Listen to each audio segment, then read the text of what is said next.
সেরাগুনি আছে না, বিয়া করবো সেরাগুনি মমি গিয়ে বাসায় গেছি বিয়া কইরা যদি হোর বাড়ি 3 কেজি পেয়ারা নিয়ে যায়। কয় কেজি?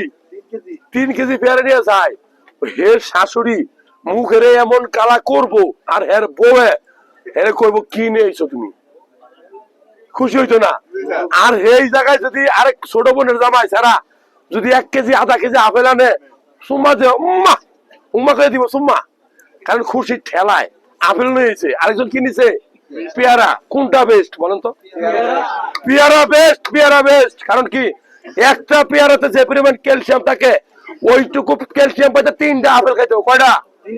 কিন্তু আমাদের সংস্কৃতি সমাজ এমন ভাবে গড়ে উঠছে যে পেয়ারা নিয়ে যাবে তাকে তুচ্ছ তাচ্ছিল্য, এটা গালিগালাজ করবে।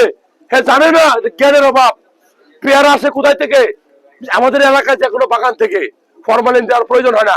আপেল কোথায় থেকে আসে? বাহিরের কান্ট্রি থেকে। এটা কি প্রিজারভেটিভ ছাড়া আসে? বিশ্বাস করবেন না।